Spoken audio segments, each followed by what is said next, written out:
मनुष्य का मन बहुत ही चंचल होता है और इसलिए मन में कई तरह के विचार उत्पन्न होते हैं। क्षण भर में ही व्यक्ति का मन कई चीजों को सोचने लगता है। इसलिए तो कहा जाता है कि मन को काबू करना आसान नहीं है। मन में विचारों का आना गलत नहीं है, लेकिन मुश्किल तब हो जाती है या विचार ऐसी परिस्थिति में गलत होते हैं जब मन में अश्लील विचार आते हैं। कभी कभी तो ना चाहने के बावजूद भी मन में अश्लील विचार आते हैं।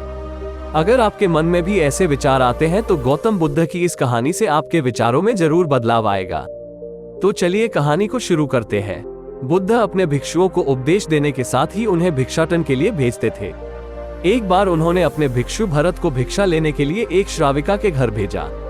भरत पूरे रास्ते मन में ये सोचते हुए श्राविका के पास गया कि आखिर आज भिक्षा में क्या भोजन खाने को मिलेगा, क्योंकि भरत चंद्रुवंश के राजकुमार थे और बुद्ध के सानिध्य भिक्षु के रूप में दीक्षित हुए थे। हमेशा भरत को महल में खाने के लिए स्वादिष्ट पकवान मिलते थे, लेकिन आज भिक्षा के रूप में उसे जो भी मिलेगा उसे उससे ही संतुष्ट होना पड़ेगा। श्राविका के घर पहुंचकर भरत ने भिक्षा मांगी। श्राविका ने भरत को बैठने के लिए कहा और भोजन लाने के लिए घर के भीतर चली गई। इधर भरत फिर से अपने प्रिय भोजन के बारे में सोचने लगे और जैसे ही श्राविका भोजन लेकर आई तो भरत अचंभित रह गए। भरत ने देखा कि श्राविका ने उनके लिए उनके पसंद के पकवान परोसे हैं और अपने प्रिय भोजन को देखकर वह खुश हो गए। भोजन ग्रहण करते हुए भी भरत सोच रहे थे कि महल में तो उन्हें भोजन के बाद विश्राम करने की आदत है, लेकिन आज उन्हें भोजन के बाद वापस तेज धूप में चलकर आश्रम जाना होगा। लेकिन भोजन के बाद श्राविका ने भरत को कुछ समय के लिए विश्राम करने का आग्रह किया। भरत फिर से खुश हुए कि आखिर आज उनके मन की सारी इच्छाएं कैसी पूरी हो रही है। इसके बाद भरत कुछ देर विश्राम करने लगे, लेकिन विश्राम करते हुए भी लेट लेटे वो सोचने लगे कि आज तो मुझे भोजन के बाद विश्राम करने को मिल गया, लेकिन ऐसा रोज रोज नहीं होगा। जब भरत विश्राम के बाद उठे तो श्राविका ने कहा कि आप जब तक चाहे यहाँ ठहर सकते हैं। भरत अब समझ गए कि ये कोई संयोग नहीं हो सकता। उन्होंने श्राविका से कहा कि मुझे क्षमा कीजिए, क्या आप मेरा मन पढ़ सकती हैं? श्राविका ने हाँ में उत्तर दिया और कहा कि हाँ, मैं मन पढ़ सकती हूँ। शुरू में ये कठिन था, लेकिन फिर मैंने स्वयं के मन विचारों को देखना शुरू किया। पहले मेरे विचारों की संख्या अनगिनत हुआ करती थी, इसके बाद मैंने विचारों पर ध्यान केंद्रित किया, बिना पक्ष विपक्ष के अपने विचारों को देखने लगी। इस तरह से धीरे धीरे मेरे मन में विचारों की संख्या कम होती गई और सारे व्यर्थ विचार दूर हो गए। इसके बाद से ही मैं दूसरों के मन में चल रहे विचार को पढ़ लेती हूँ। हालांकि श्राविका की बात सुनकर भरत घबरा गए। इसके बाद भरत ने श्राविका से आज्ञा ली और आश्रम के लिए निकल पड़े। रास्ते में भी भरत फिर से मन में आए विचारों का स्मरण करने लगे कि श्राविका के बारे में उसके मन में अश्लील विचार भी आए थे।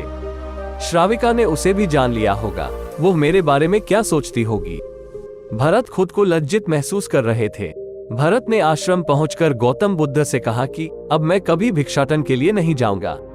बुद्ध ने भरत को पास बुलाया और कहा कि क्या हुआ है, तुम मुझे सारी व्यथा बताओ।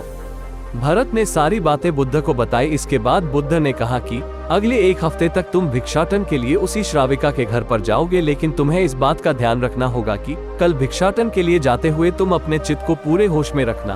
तुम्हारे भीतर क्या विचार उठे उन पर ध्यान केंद्रित करना और यह भी ध्यान रखना कि तुम्हारे मन में कौन सी वासना उठ रही है।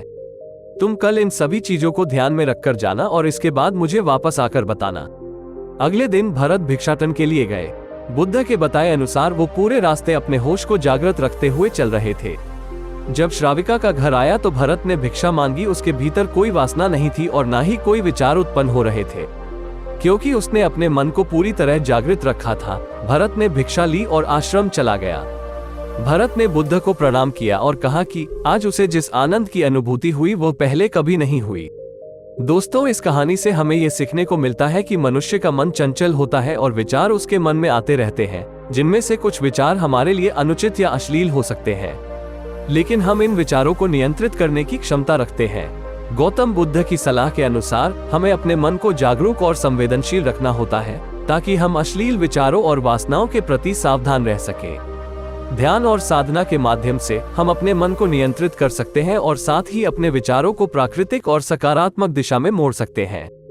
इस कहानी से हमें ये समझ में आता है कि मन को सही दिशा में नियंत्रित करना संभव है और इससे हम अपने जीवन को सुखमय और सकारात्मक बना सकते हैं। दोस्तों, आपको मेरी वीडियो कैसी लगी मुझे कमेंट करके बताएं और अगर वीडियो अच्छी लगी हो तो वीडियो को लाइक और चैनल को सब्सक्राइब करें। धन्यवाद।